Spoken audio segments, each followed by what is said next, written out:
vamos a dar inicio a la reunión cultural del Departamento de Medicina Interna. Mi nombre es Alejandro Hernández, yo soy internista. Les voy a presentar al doctor Carlos Andrés Salazar. Él es un ingeniero de control de la Universidad Nacional. Él tiene una maestría en hermenéutica literaria y un doctorado en humanidades con un magna cum laude. Es programador y ensayista. Los temas de interés del doctor están relacionados con la convergencia de los saberes, las humanidades y la ciencia.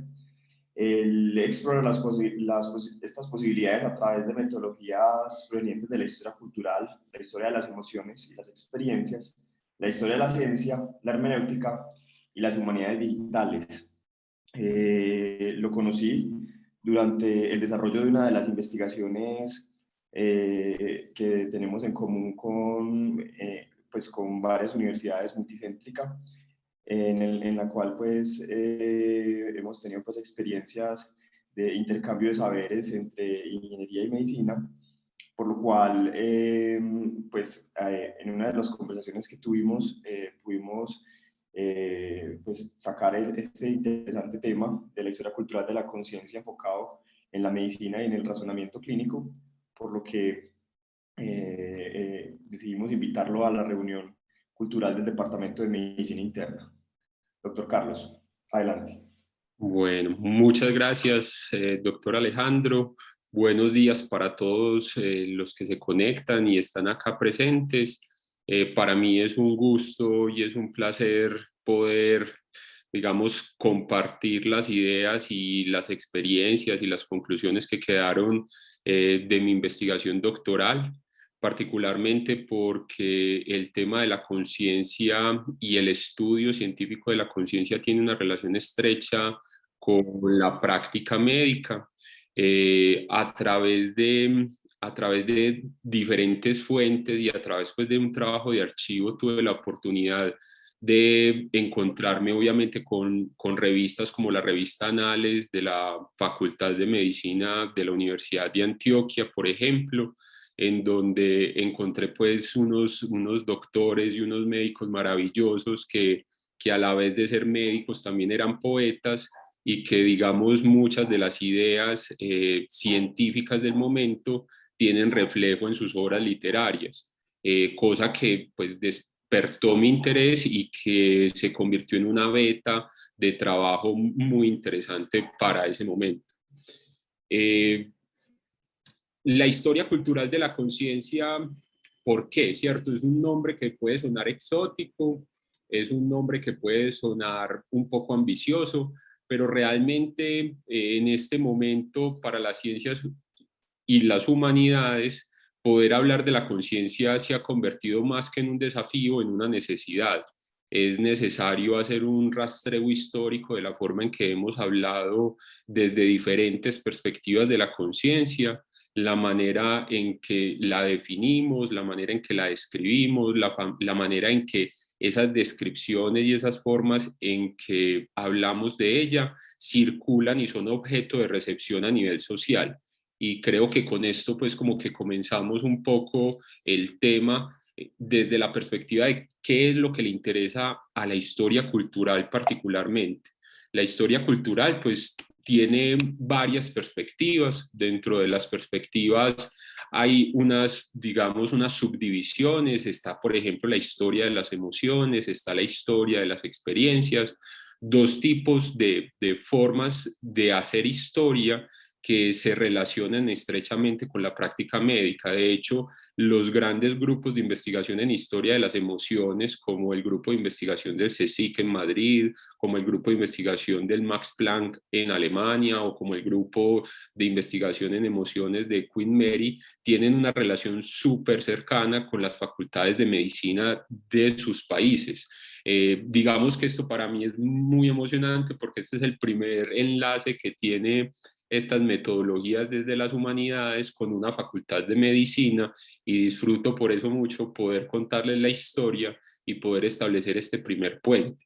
¿Qué le interesa a la historia cultural? Básicamente, a la historia cultural le interesan las prácticas y las formas en que una comunidad habla de las cosas que conoce, eso le interesa a la historia cultural, es decir, su perspectiva está enfocada en los símbolos y en las prácticas, en las ideas que surgen alrededor, por ejemplo, de un organismo social como la medicina y la forma en que nos ponemos de acuerdo para hablar, por ejemplo, de un tema como la conciencia. La ciencia en general se ha sentido muy aparte de todos los temas culturales, pero realmente lo que hace la historia cultural es darle su lugar y decir, no, espere, la ciencia es una práctica cultural, nació como una práctica cultural, tiene sus dinámicas de poder, tiene sus formas de lenguaje, tiene sus símbolos, tiene una forma en que se ponen de acuerdo quienes integran la práctica científica para hablar de un asunto determinado. Por otro lado está la conciencia, ¿cierto? Eso es lo que le interesa a la historia cultural. Pero por otro lado está la conciencia como un concepto, la conciencia como algo que nos define como seres humanos y que digamos que en la medida en que nosotros hemos avanzado en nuestras experiencias científicas, en nuestras experiencias tecnológicas y hemos desarrollado nuevas formas de hablar de los seres humanos, pues la conciencia se ha transformado a lo largo de la historia, su significado, su peso, las formas en que la definimos pues termina siendo consecuencia de un devenir histórico que es pertinente ahora más que nunca tener presente. Eh, Como ustedes saben, la neurobiología como tal, la neurociencia como tal, todo lo que digamos surge del estudio de las neuronas, del estudio del cerebro, se ha constituido en un hot topic, ¿cierto? Es un tema caliente en este momento y quien quiera hablar de la conciencia, pues necesariamente se remite a el cerebro, a las neuronas, a las regiones que, digamos, en donde se supone se genera la conciencia, las experiencias de la existencia o los fenómenos de la conciencia. Y pues en este momento tenemos como el gran paradigma del cerebro, pero realmente no fue así toda la vida, por lo menos toda la historia de la humanidad. ¿Cierto? Lo que sucedió fue que alrededor del siglo XIX esta perspectiva cambia, la perspectiva sobre la conciencia cambia y nos montamos sobre una disciplina que lo que pretende es estudiar la conciencia y estudiar al ser humano desde una posición experimental. Ya hablaremos de eso un poco más adelante, pero por el momento queda como la idea latente de que efectivamente la conciencia es un concepto que está sujeto a las dinámicas históricas y que en ese sentido la historia cultural, digamos, no le interesa tanto definir la conciencia como entender la forma en que a lo largo de la historia hemos hablado de la misma. Mi trabajo doctoral se llama El origen sensorial de la conciencia en la narrativa colombiana. Entonces, como ustedes se pueden dar cuenta, lo que me interesa, dado el nombre, es esa perspectiva en la que la conciencia adopta un origen sensorial, es decir, la conciencia es consecuencia de todo lo que siento, de todo lo que toco, de todo lo que huelo, de todo lo que veo, ¿cierto? Y ya no consecuencia del alma, sino consecuencia de mis experiencias sensoriales y la forma en que comenzamos a hablar de esto y todas estas teorías, todas estas ideas comienzan a tener reflejo en la literatura colombiana. Pero mi interés particular no tuvo nacimiento en la literatura colombiana, mi interés particular tuvo nacimiento en la literatura universal. Y si uno se acerca a autores como por ejemplo Marcel Proust en una obra como En busca del tiempo perdido, o se acerca a Thomas Mann en una obra como La montaña mágica, o se acerca por ejemplo a Joseph Conrad en una novela como Azar, se da cuenta que empiezan a surgir un montón de personajes que desde el análisis literario se llaman personajes cerebrales, personajes neuronales, personajes nerviosos, que, cuyas formas de hablar están sometidas y están sujetas precisamente al hecho de una perspectiva teórica diferente. Es decir, rompemos con esos lazos pasionales, con esas con esos arrebatos de amor vertiginoso del romanticismo, en donde, por ejemplo, está Madame Bovary, y de un momento a otro comenzamos un traslado progresivo a entender de otra forma a los seres humanos y por lo tanto construir otro tipo de personajes literarios. Pero ¿cómo llega todas estas ideas científicas a la literatura? Llegan a través de dispositivos retóricos, es decir, la ciencia construye un conocimiento sobre la conciencia a partir de obras como Introducción a la medicina experimental de Claude Bernard, por ejemplo, o obras como Principios de psicología experimental de Wilhelm Wundt, y lo que hacen ellos es que construyen todo un andamiaje retórico a través del cual se sienten cómodos para poder hablar de la conciencia. Hay tres dispositivos retóricos paradigmáticos a través de los cuales nosotros hemos entendido la conciencia hasta ahora: las metáforas, los estilos discursivos y los conceptos. El día de hoy yo me voy a enfocar en hablar de las metáforas, pero evidentemente estos otros dos dispositivos son consecuencia directa de la construcción, por ejemplo, de formas de hablar sobre lo desconocido. ¿Qué es para nosotros lo desconocido? La conciencia, ¿cierto? ¿Cómo entender la conciencia? ¿Cómo poder entender que hay ciertas regiones del cerebro en donde se produce la conciencia? Más allá de eso, por ejemplo, cómo entender que antes de que nosotros habláramos del cerebro y se impusiera esto como la teoría líder del asunto, pues cómo entender que la conciencia era producto del alma, por ejemplo. Cómo entender que la conciencia es producto de los humores, si nos remitimos a la teoría humoral, por ejemplo. Cómo entender que hay seres melancólicos, sanguíneos, ya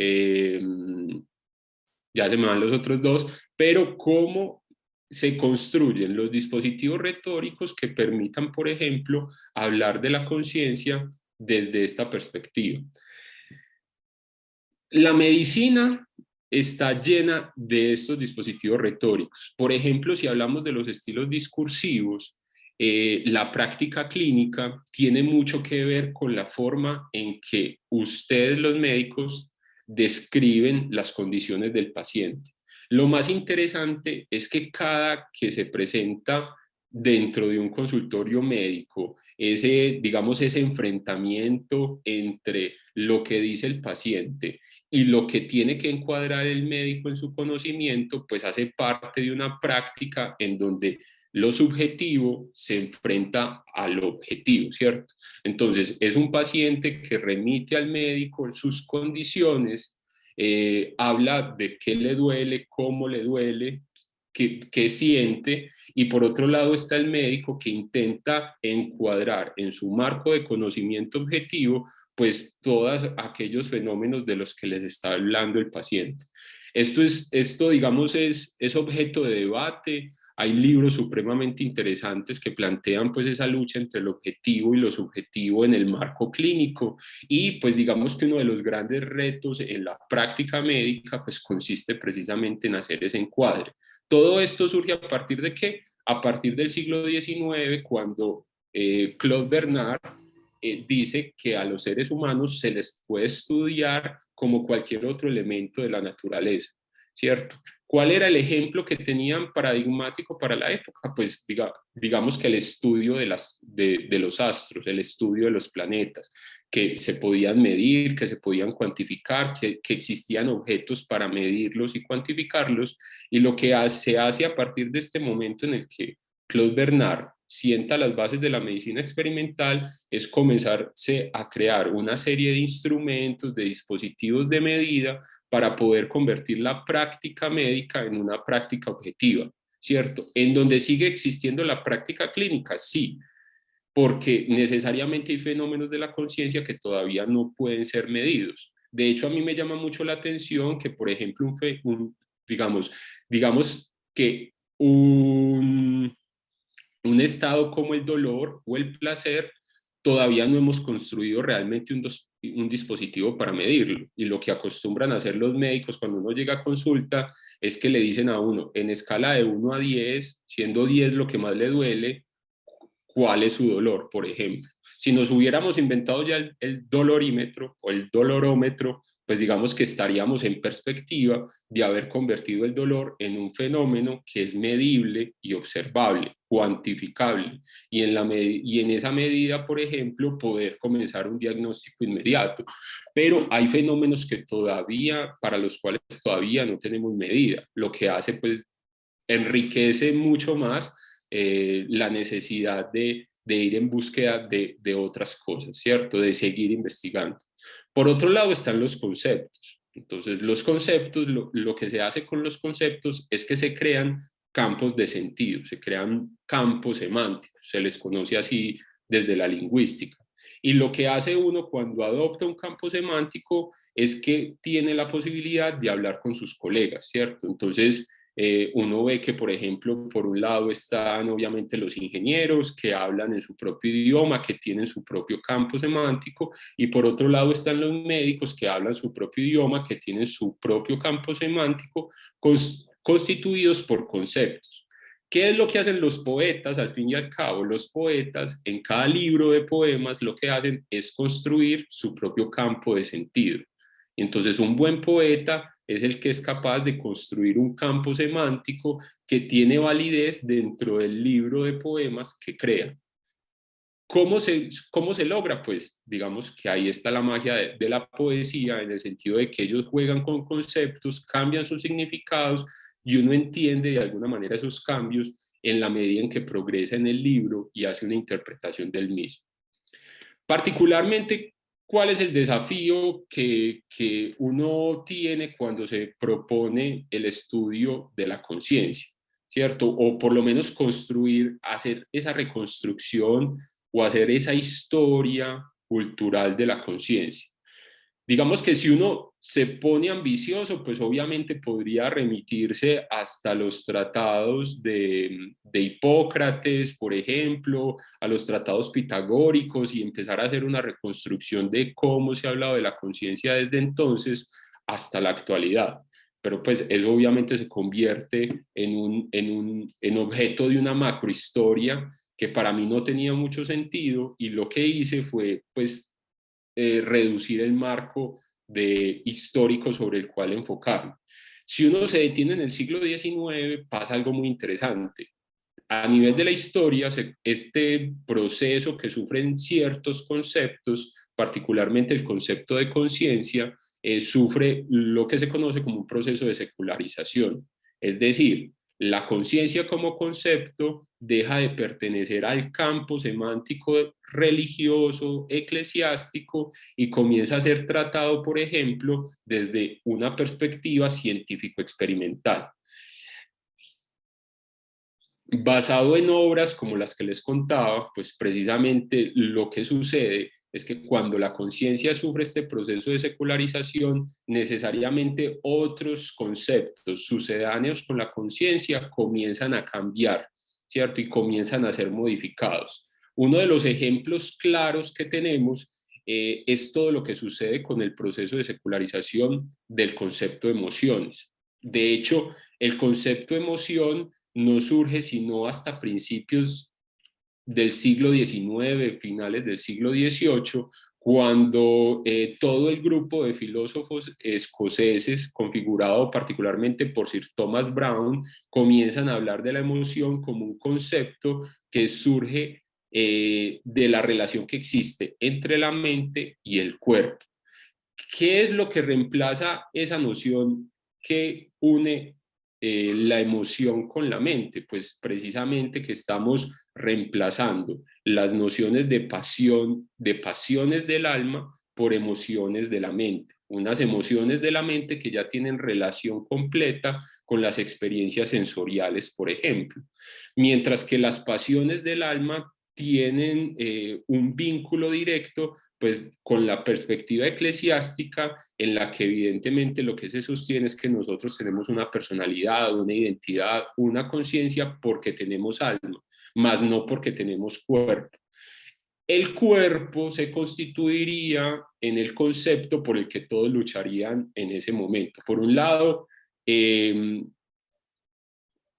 la dimensión eclesiástica para seguir subordinando el cuerpo al alma, ¿cierto? Todo lo que hace el cuerpo tiene que ver con los caprichos y con lo que prefiere el alma, mientras que por el otro lado está toda la perspectiva científico-experimental que lucha por el cuerpo como un elemento que configura la naturaleza y que por tanto puede ser estudiado como un elemento más de ella, ¿cierto? Como venía haciéndolo hasta ese momento la astronomía, parte de la biología, parte de la química y todo lo demás. ¿Qué es lo interesante? Pues que bien, pues ya existían unos tratados de anatomía, ya existía un estudio completo sobre ciertos aspectos fisiológicos, pero hasta ese momento no se habían atrevido a hablar de la conciencia. Entonces lo que hacen cuando empiezan a decir, cuando empiezan a notar como que pueden entender qué es la conciencia, estudiando el cuerpo, estudiando las experiencias sensoriales, entonces se produce un proceso de secularización que nos trae hasta la actualidad y nos tiene pues precisamente en este momento en el boom del cerebro como el lugar en donde se produce la conciencia. Esta historia es rica pues por demás, uno podría quedarse acá y naufragar en cada uno de estos aspectos, podría uno pues como comenzar a abrir la caja de cuáles fueron los científicos que comenzaron esta revolución. En Colombia hay una historia particularmente interesante y es que, por ejemplo, quienes fueron los primeros en hablar de la conciencia y su origen sensorial fueron Manuel Ancísar, el primer rector de la Universidad Nacional, y César Coronado Guzmán, un profesor de la Universidad del Rosario, en ese momento Colegio Mayor Nuestra Señora del Rosario, eh, que escriben dos libros. Por un lado, Manuel Ancísar escribe un libro que se llama Principios de Psicología y por otro lado, César Guzmán escribe un libro que se llama Introducción a la Filosofía Experimental. Lo interesante, por ejemplo, y el chisme que le interesa a la historia cultural es que quien hace el prólogo del libro de César Guzmán es un señor de apellido Rollisberg, que viene a Colombia precisamente porque el presidente Salgar está interesado en implementar en los colegios del país el modelo de aprendizaje pestalozziano, un modelo de aprendizaje que tiene relación directa precisamente con el que asumamos que la conciencia tiene un origen sensorial. Hasta ese momento los dueños de la educación en Colombia, pues absolutos, eran los religiosos quienes instauraban una pedagogía, pues que precisamente lo que buscaba era imponer valores sobre el alma, pero digamos dejaban de lado todas las experiencias sensoriales. Entonces lo que hace esta comisión de pedagogos pestalozzianos en Colombia es precisamente comenzar una revolución desde la perspectiva sensorial de la conciencia en el campo pedagógico. La hija de Manuel Ancísar se casaría con ese prologuista y lo más interesante de la historia es que, por ejemplo, ese prologuista, Rodilsberg, terminaría siendo jefe, pues regresaría a Europa y terminaría siendo jefe de una oficina de patentes en Viena, en donde trabajaba un tipo de apellido Einstein, por ejemplo. Entonces el asunto de la historia cultural pues precisamente está sobre el marco de este tipo de circulación de las ideas y este tipo de circulación de las personas, ¿cierto? Como, por ejemplo, Manuel Ancísar termina conectado con César Guzmán y cómo entre ellos construyen una forma de hablar sobre la conciencia en un país como Colombia. Quizás a algunos de ustedes les suene particularmente interesante algunos de estos nombres que tenemos acá, porque instauran muchos de los conceptos sobre los cuales nosotros estamos sustentados.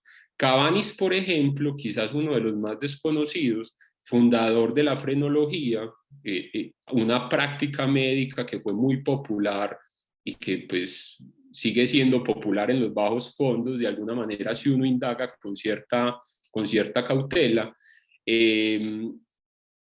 crearía para el siglo XIX la primera metáfora a través de la cual nosotros decimos algo sobre la conciencia, ¿cierto? Lo que diría Cabanis sería que, por ejemplo, el cerebro genera pensamiento como el hígado secreta bilis. Esa frase de Cabanis fue supremamente popular en el siglo XIX, pero lo interesante es que puede que la palabra secretar como metáfora no sea la más adecuada para hablar de la forma en que se produce el pensamiento, pero sí fue la primera frase que intentó definir un fenómeno de la conciencia como el pensamiento a través de un proceso físico o a través de un proceso material como la secreción. Entonces, esto para la época significaría toda una revolución, porque a partir de esa frase de Cabanis, lo que comenzarían a hacer científicos y filósofos por demás sería comenzar a preguntarse la relación que existen entre ciertos fenómenos de la conciencia con aspectos materiales. Lo que pasaría es que faltaba un eslabón en toda esa cadena, ¿cierto? ¿Cómo conectar la materia, cómo conectar la parte física con los fenómenos de la conciencia? Quien tendría la respuesta sería Galvani, porque Galvani lo que hace es que descubre que el cuerpo tiene electricidad. Hasta ese momento, esto era cuando Galvani lo descubre, era a principios del siglo XIX, pues, recién iniciado el siglo XIX, estamos hablando de la primera década de este siglo, y lo que hace Galvani es que a través de unos experimentos con unas ranas y la disecación, pues, y poner a disecar a los cuerpos de las mismas, se da cuenta que se producen unas descargas eléctricas que a él le llaman la atención, y comienza a investigar, se da cuenta que esas descargas eléctricas no son producto de los cables sobre los cuales cuelga los cuerpos de las ranas, sino que es producido precisamente por el cuerpo de la rana. Lo que hace él es que dice, no, espere un momento, está pasando que los cuerpos, ¿cierto?, producen electricidad, y comienza toda la revolución de lo que nosotros conocemos como el sistema nervioso. Entonces, lo que hace Galvani es que precisamente comienza esta revolución un poco después de que Cabanis hablara de la misma, pues, digamos, pusiera su frase como paradigmática para entender los fenómenos de la conciencia, y lo que sucede es que ya con estos nuevos descubrimientos de Galvani se produce pues unas nuevas formas de entender qué es lo que ocurre en el cuerpo. ¿Qué pasó? ¿Por qué la conciencia comienza a ser estudiada de manera científico-experimental? Pues gracias a que la psicología se une con la fisiología. Una fisiología que en principio es fundada por las ideas de Claude Bernard, y una fusión entre la psicología y la fisiología que se da gracias a Wilhelm Wundt, un psicólogo experimental alemán, fundador de la primera Academia de Psicología Experimental en la Universidad de Leibniz, y que empieza una serie de experimentos para validar ciertos fenómenos de la conciencia. Entre ellos, por ejemplo, poder determinar si es posible medir la cantidad de dolor que siente una persona, por ejemplo, o si es posible medir la cantidad de atención que presta una persona a un evento particular, o si es posible medir la capacidad que tiene de recordar una persona. Entonces, miren que todos estos se constituyen en fenómenos que comienzan a ser medibles, ¿cierto? Y comienzan a elaborarse una serie de dispositivos que en teoría permitirían hacer estas medidas. Muchos de esos dispositivos, pues evidentemente no funcionaron. Si hubieran funcionado, estaríamos hablando de ellos seguramente, pero lo interesante fue que empezaron a hacer experimentos para determinar precisamente cómo medir fenómenos de la conciencia. Fenómenos de la conciencia como cuáles, como muchos, ¿cierto? Como muchos de los que podemos hablar. La atención, la memoria, la imaginación, la creatividad, la inteligencia, ¿cierto? Se constituyeron en fenómenos de la conciencia sobre los cuales ellos empezaron a hacer medidas. En este momento, por ejemplo, muchos de esos experimentos se están retomando. De hecho, hay unos experimentos muy interesantes sobre la percepción subjetiva del tiempo cuando, por ejemplo, uno siente miedo. Entonces, lo que hace un neurobiólogo como Igelman, que tiene un libro que se llama Incógnito, es que somete a los sujetos, por ejemplo, a unos experimentos en donde lo somete a unas cargas emocionales determinadas, ¿cierto? Lo somete como a unos ambientes emocionales determinados para ver si, por ejemplo, dada la condición de miedo, particularmente la emoción que le interesa, efectivamente hay una percepción del tiempo que se dilata, ¿cierto? Que es una sensación que casi todos tenemos. Cuando recordamos momentos en los que sentimos miedo, creemos, por ejemplo, que lo que ocurrió con ese tiempo en el que sucedió el acontecimiento como que se dilató. Entonces, ese tipo de experimentos comenzaron a hacerse precisamente a finales del siglo XIX, que de alguna manera no hemos podido entender todavía. El dolor y el placer, que ya les comenté, y por ejemplo el fenómeno del sueño y el fenómeno de la hipnosis en ese momento, ¿cierto? Entonces en ese momento habían fenómenos como el sueño y la hipnosis sobre los cuales habían puesto sus ojos estos primeros psicólogos experimentales, que son los papás de la neurobiología, básicamente de la neurobiología conductual, y lo que sucede es que surge un personaje como Freud, por ejemplo, que se da cuenta que la medicina experimental no va a poder dar solución a todo, nunca va a poder, en sus palabras, nunca va a poder definir los sueños, ¿cierto? Nunca va a poder medir los sueños, nunca va a poder medir la intensidad de la hipnosis, por ejemplo. Entonces lo que hace Freud es que construye su propio andamiaje teórico en una lucha frontal contra las teorías experimentales, de las cuales pues él era seguidor y practicante, pero como él se da cuenta de esta fisura tecnológica particularmente, pues se mete por allí y crea todo lo que conocemos en la actualidad como el psicoanálisis. Obviamente, ¿qué es lo que tenemos ahorita? Pues ahorita tenemos unas máquinas que nos permiten hacer mapas cerebrales para determinar, por ejemplo, cómo ciertos fenómenos de la conciencia se dan en presencia de ciertos estímulos, por ejemplo. Pero regresemos un poco a la historia cultural, ¿cierto? Porque esto teóricamente es muy bonito, esto ha permitido avanzar la ciencia, nos llevó desde la psicología experimental hasta la neurobiología conductual, pero toda esta historia cultural que atraviesa, digamos, este puente que existe entre disciplinas, pues tiene en las representaciones lingüísticas, en los dispositivos retóricos, uno de los grandes méritos. Estos libros se convierten en paradigmáticos en una búsqueda que consiste precisamente en escarbar cómo hemos hablado de la conciencia.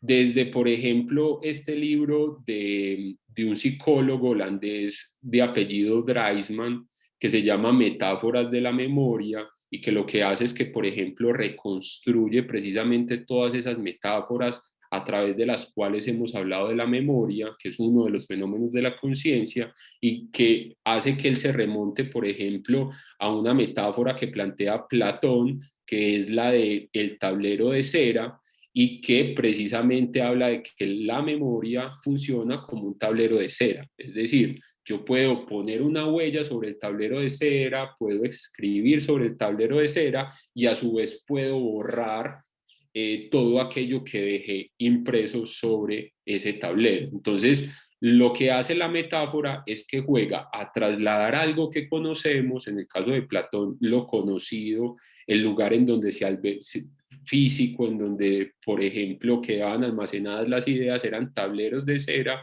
y lo que hace él es que precisamente toma ese dispositivo como una de las formas de entender el concepto de memoria.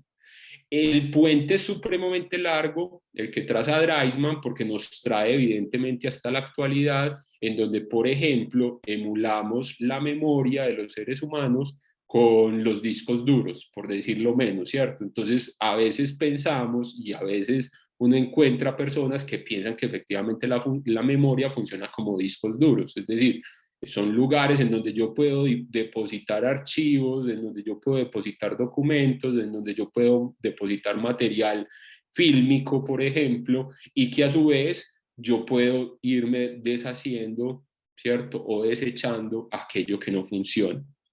Por otro lado, por ejemplo, tenemos al profesor Javier Moscoso, uno de los grandes representantes de la historia cultural moderna. Él tiene este libro que se llama La historia cultural del dolor, en donde él indaga precisamente la forma en que hemos hablado a lo largo del tiempo de un concepto como el dolor, cómo lo entendemos. Y la pregunta es incluso más delicada todavía, porque la pregunta que se plantea Javier Moscoso es si la forma en que nosotros sentimos el dolor en la actualidad es la misma forma en que se sintió el dolor o se sentía el dolor en el siglo XV o en el siglo XVI.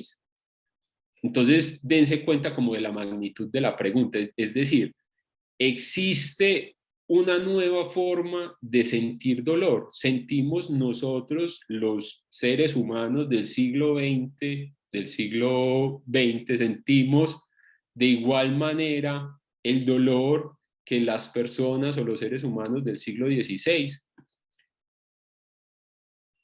Puede que sea el mismo dolor el que se sienta, pero el caso es que cuando Javier Moscoso hace su investigación se da cuenta que son diferentes las formas en que el dolor se representa. Mientras que, por ejemplo, hay unos cuadros renacentistas en donde el dolor es visto incluso con placer, para nosotros, luego de que sucede precisamente toda esta revolución experimental y surge la medicina, para nosotros el dolor se convierte en símbolo o en signo de enfermedad. Mientras que antes de esto, el dolor era símbolo de redención, era símbolo de que lo que estamos, digamos, que lo que me duele en vida, ¿cierto? Es una recompensa porque, pues, digamos, va a ser recompensado cuando muera y vaya al cielo. Entonces, el dolor en ese momento tenía un significado diferente al que surge cuando precisamente la medicina comienza a asociar el dolor con un padecimiento o con una enfermedad. De hecho, hay libros que sostienen que precisamente la enfermedad reemplaza el pecado como una de las formas a través de las cuales los seres humanos nos redimimos, nos entendemos, nos comprendemos a sí mismos y comprendemos a los demás. Como veo que el tiempo es poco, pues digamos que entrando de lleno al tema de las metáforas, que me parece que es uno de los objetivos que tenemos acá, es importante decirles que básicamente toda la ciencia está construida sobre metáforas. Las metáforas siempre las hemos relacionado precisamente con la literatura y nosotros decimos, mejor dicho, que las metáforas se queden por allá porque son de gran utilidad para crear poesía, pero realmente las metáforas tienen a nivel científico una función vital. De hecho, y esto lo voy a poner porque como el tiempo se nos acaba un poco, de hecho, por ejemplo, ustedes, los médicos en su práctica, tienen una metáfora que se les coló, ¿cierto? Y que, digamos, en la historia natural de las metáforas o en la historia natural de la forma en que uno entiende lo desconocido, las metáforas se convierten en conceptos y llega el punto en el que uno deja de entender eso como una metáfora y comienza a entenderlo como un concepto. Si la metáfora funciona, se transforma en un concepto. Y el ejemplo paradigmático tiene que ver, por ejemplo, con el hecho de que los médicos sostengan que el corazón es una válvula, ¿cierto? De hecho, muchas veces no dicen el corazón es una válvula, sino que obviamente dicen la válvula, ¿cierto? Cuando dicen la válvula, pues precisamente se refieren al corazón. Lo que sucedió fue que primero fueron los sistemas hidráulicos en donde habían válvulas, y lo que hace un médico de apellido Harvey es que dice, ve, cuando empiezan pues todas las prácticas de anatomía y todo lo demás, es que dicen, ve, qué curioso, eso funciona como una válvula de ese sistema hidráulico que trae agua a la casa. Entonces lo que hace es que al construir ese cómo eso funciona como una válvula, lo que termina haciendo es que traslada ese nombre que pertenece a la ingeniería hidráulica y lo traslada al conocimiento que se tiene sobre el cuerpo. Pero más interesante aún es que digamos, la metáfora, en primer lugar, sirve para dos cosas: para que el conocimiento sobre ese elemento del cuerpo comience a pensarse desde una perspectiva heurística, teórica, y desde una perspectiva heurística experimental. Es decir, cuando Harvey dijo que esto funcionaba como una válvula, lo que comenzaron a hacer fue hacer experimentos en donde ponían a prueba esa metáfora y comenzaban de alguna manera a estimular los corazones para saber precisamente si pues para saber si efectivamente funcionaba como la metáfora, que es precisamente lo que propone Dreisman. Dentro de las metáforas de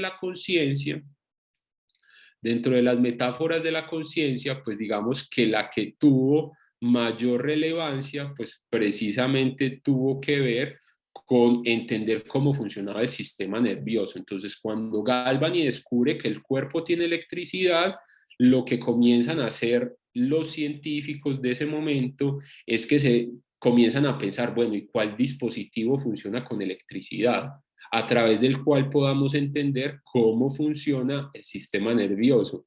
Entonces, lo que hace Helmholtz, que es uno de los grandes médicos científicos del siglo XIX, es que crea la metáfora de que el sistema nervioso funciona como una red de cables telegráficos. Esa metáfora de que el sistema nervioso funciona como una red de cables telegráficos, digamos que superaría todas las pruebas. Igual que la metáfora de la válvula sirvió para mucho, sirvió para empujar los estudios de la conciencia a nuevos campos, porque se constituye de igual manera en una heurística teórica, porque digamos que la forma en que hablamos de las neuronas, de que existe un receptor y existe pues que existe un transmisor, que existe un receptor, precisamente son conceptos provenientes del campo de las disciplinas telegráficas. Y a su vez sirvió incluso para hacer terapias, y esto ya en el campo experimental, porque lo que comenzaron a hacer en su momento, y pues hemos visto las películas y hemos visto las series, pues lo que comenzaron a hacer en su momento fue estimular eléctricamente ciertas regiones del sistema nervioso para evitar, por ejemplo, desequilibrios nerviosos, como se les llamaba, ¿cierto?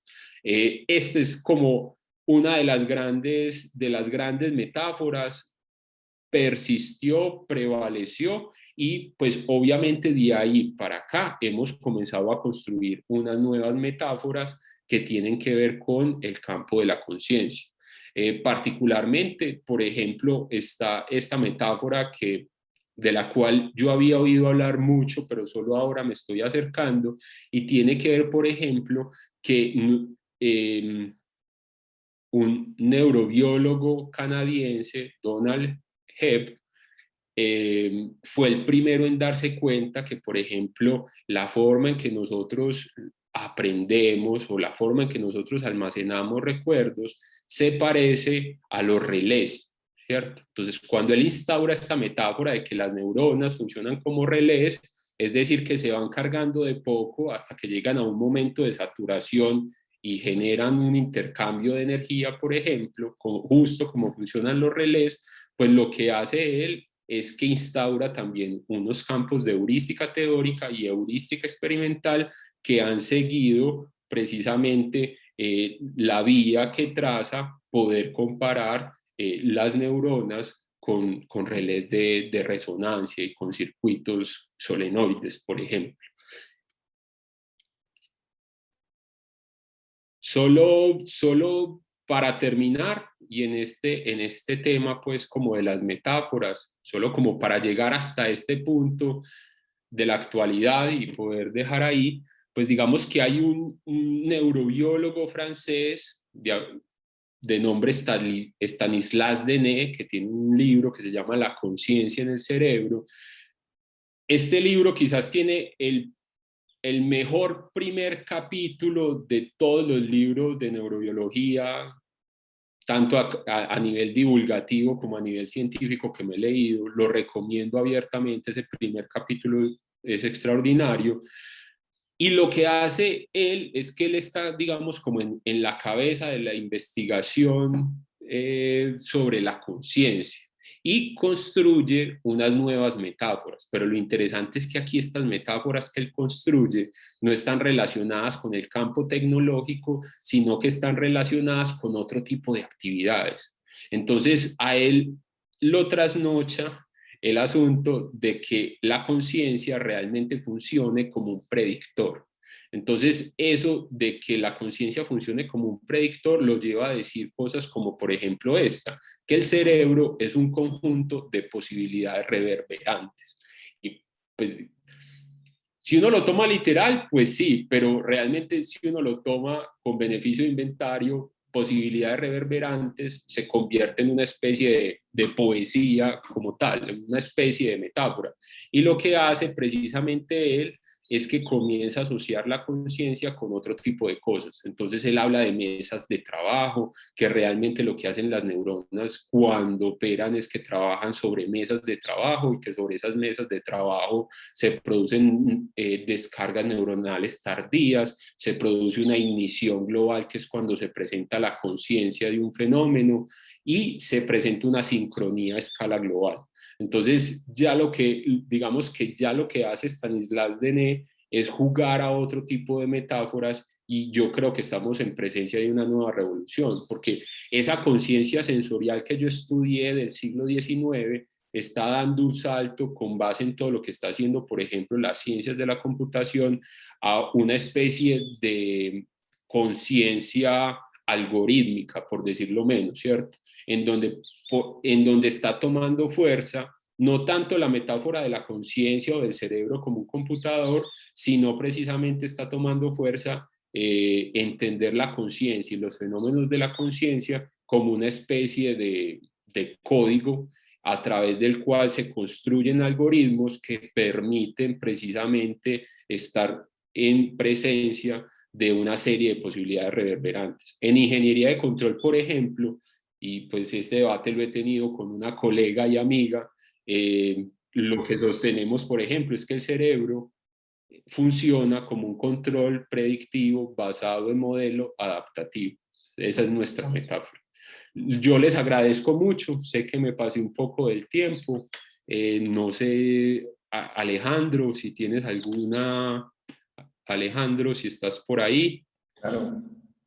Doctor, excelente charla. Muchas gracias por compartir toda esta historia tan interesante. Yo le agradezco de verdad pues, en nombre del departamento.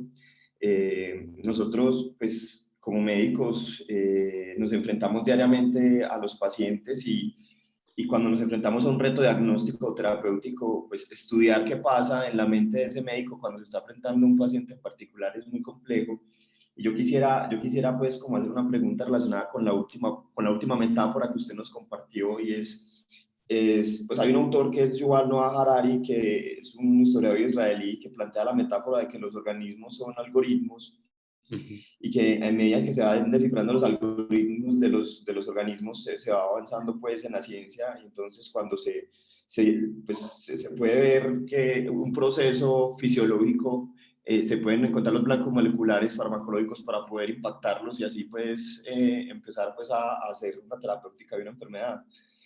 Y así se plantea pues como la metáfora de que los organismos son algoritmos. Yo quisiera preguntarle desde el punto de vista de la conciencia, ¿cierto? Como cuál es la intersección que hay entre la medicina, pues pensando en ese médico que se está enfrentando a un paciente, ¿cierto? Las matemáticas, pues desde el punto de vista de algoritmos, ¿cierto? Y la conciencia. Esa sería como la primera pregunta. Listo, muchas gracias. Bueno, Harari, digamos que siempre me preguntan por Harari, es un escritor muy interesante, él lo que practica es algo que se conoce como la macrohistoria, soy consciente de sus teorías, efectivamente estamos dirigiéndonos a entender la conciencia como un algoritmo, esa es la nueva metáfora que se está imponiendo y como acaban de darse cuenta, lo que sostengo es que todo es provisional, desde la historia cultural todo es provisional. Lo interesante es que en este libro, precisamente, doctor Alejandro, digamos que Stanislas Denis instaura ese reto. Este libro es escrito en 2007, si no estoy mal, y lo que hace es que él motiva a la creación de modelos matemáticos que permitan entender la conciencia desde una perspectiva algorítmica. Ya eso, digamos, es de por sí todo un reto, pero un reto en el que se ha ido avanzando. Las ciencias de la computación y la neurobiología han ido avanzando de manera paralela y las ciencias de la computación han heredado teorías de la neurobiología y la neurobiología ha estado heredando nociones de las ciencias computacionales, a tal punto, por ejemplo, que en ciencias computacionales trabajamos cosas como la lógica difusa, trabajamos cosas como las redes neuronales, trabajamos ciertos aspectos de lo que hacen los algoritmos de manera parecida a la forma en que creemos, porque sigue siendo una creencia, la forma en que creemos que opera o que funciona el cerebro, por ejemplo. Doctor Carlos, tenemos varias preguntas del público y el doctor Fabián Jaime pidió la palabra. Entonces, Sí, adelante, doctor Fabián. gracias. Muchas gracias, muchas gracias. Profesor Salazar, muchas gracias por su presentación, fantástica. Yo quisiera como que profundizar en la idea, que me explicara un poco mejor si entendí bien el papel de las metáforas o de los recursos retóricos en general. Me da la sensación que es más un instrumento para aproximarse a la conciencia, entendiendo a la conciencia como un objeto de representación o un objeto de comunicación mejor. Es decir, estoy pensando en la conciencia desde dos perspectivas. La conciencia como un objeto de estudio en el cual hay que definir un denominador razonablemente común para neurofisiólogos, para filósofos de la mente, para psicólogos, y hay dentro de las aproximaciones a la conciencia como objeto de estudio, uno de muchos recursos serían los recursos retóricos o los instrumentos retóricos o las metáforas, adicional a los estudios electrofisiológicos, a los modelos neuroexperimentales en animales. Es decir, una cantidad de miradas nos deberían o nos servirían para mirar la conciencia como un objeto de estudio. Pero la conciencia como objeto de representación o como objeto de comunicación es donde entiendo que sería el papel fundamental. A veces parece que se mezclan, como en esto que está mencionando este último texto, pero parecieran ser más un instrumento de comunicación de cómo entendemos o de cómo ha entendido la humanidad a través de su historia el concepto de la memoria. ¿Es correcta esa idea, profe? Sí, es correcto. Yo lo que sucede es que hay como una nueva, digamos que hay un nuevo impulso sobre las metáforas y esto apenas lo estamos reconociendo. El hecho es que las metáforas, digamos, no se subordinan solo desde el campo científico, no se subordinan solo a su función retórica, sino que realmente lo que se ha visto cuando se construye esta historia es que lo que hacen las metáforas es que, digamos, impulsan el conocimiento científico a elaborar nuevos experimentos y a poder hablar en otros términos sobre un objeto que en principio es desconocido, ¿cierto? Entonces, quedarse solo en que las metáforas son elementos o dispositivos retóricos reduce un poco el campo de acción a teorías que están siendo replanteadas, porque lo que se están dando cuenta los filósofos de la ciencia y lo que se están dando cuenta los historiadores de la ciencia es que las metáforas han sido como el elemento oculto del que poco se habla, que realmente da un empujón adicional al conocimiento científico. Esa sería como, sí, sería como la respuesta que podría dar. Perfecto. Mil gracias, profe. Y muchas gracias a usted, muchas gracias. Doctor Carlos, tenemos una pregunta del profesor Carlos José Jaramillo, Sí. hablando de la metáfora, y le leo.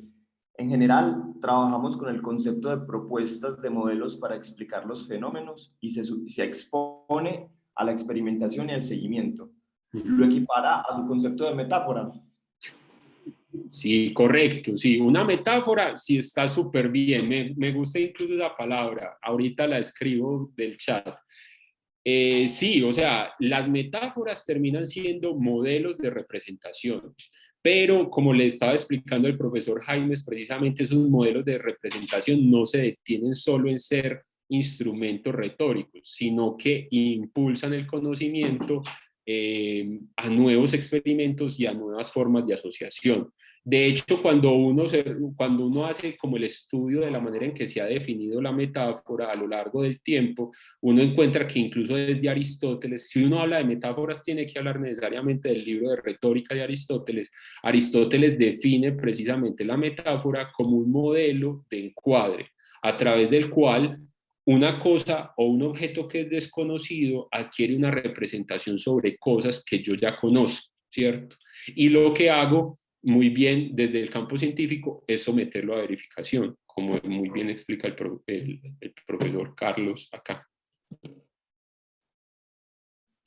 Bueno, yo creo que no hay más preguntas, o si alguien quiere... Habían levantado la mano de las espectadores. Aquí hay la mano levantada de Beatriz Cavid. Sí, adelante, claro. No sé, para darle la palabra, ¿cómo hacemos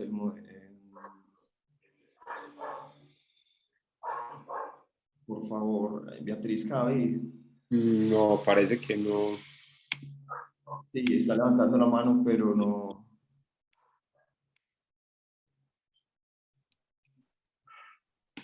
Bueno, No sé si de pronto está con el micrófono bloqueado, no sé, de pronto... Ahí sí que se permite Está en hablar, comunicaciones que nos pueda ayudar. ayudar a habilitar el micrófono. Ya tiene permiso para abrir el micrófono, pero no lo abre. No, debe ser que... El problema. Aquí tenemos otra pregunta, aprovechando estos 2 minuticos que nos quedan. Enrique Ramírez nos pregunta cómo encaja esta visión de las metáforas con la teoría cuántica de Bohr, que postula que la realidad es creada al ser observada. Y la pregunta es, ¿existe el mundo? ¿La conciencia estaría afuera o crea la realidad?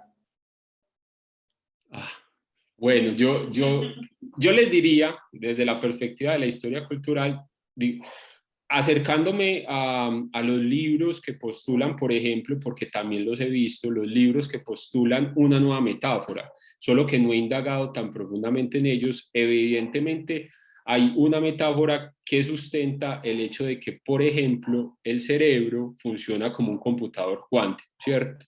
Y lo que hacen es que ya se van al mundo cuántico para poder entender ciertos fenómenos de la conciencia. De hecho, Roger Penrose tiene un libro en donde habla de la conciencia desde esa perspectiva.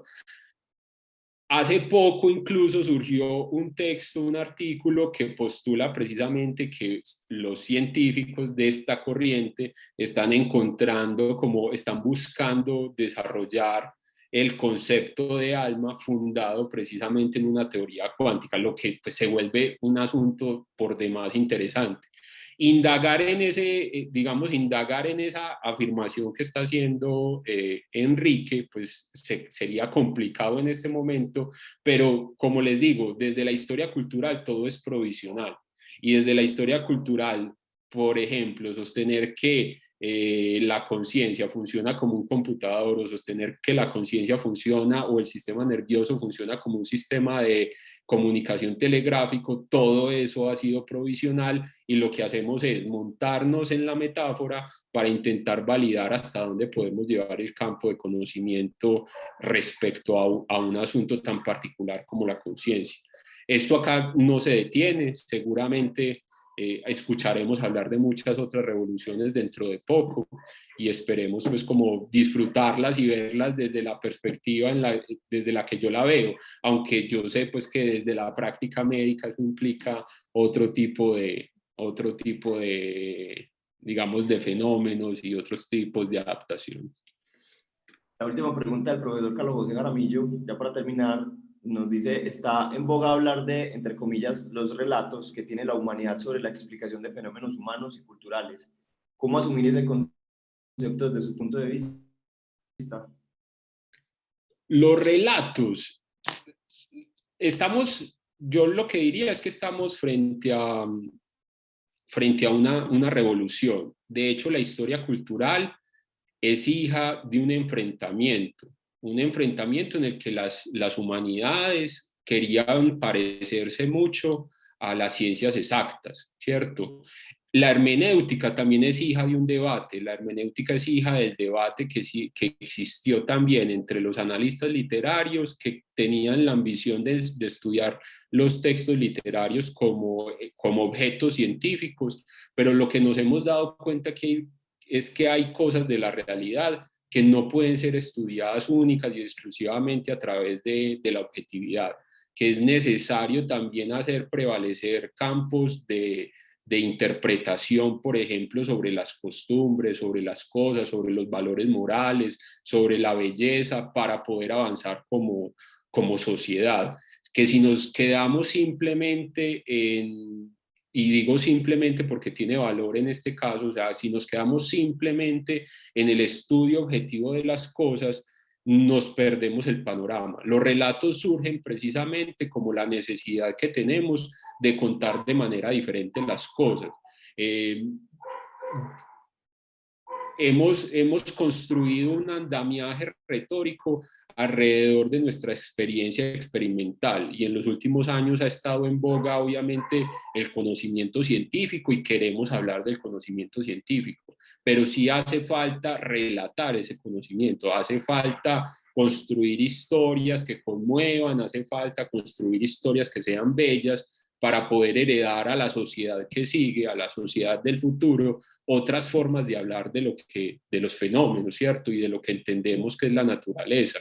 No solo con las ecuaciones, los algoritmos y los papers científicos basta. Y esa es como mi posición y por eso, de hecho, pues soy como ingeniero que hace papers, pero también soy hermeneuta que escribe poesía y hace cuentos, ¿cierto? Porque me parece que no es suficiente con una perspectiva. Profesor Carlos Andrés, ya son las 8:03, se nos acabó el tiempo, pero esta discusión está muy interesante. De nuevo quería dar las gracias, ojalá lo podemos tener en estas actividades del departamento con otros temas, y muchas gracias a todos los participantes de la actividad. Muchas gracias, feliz día.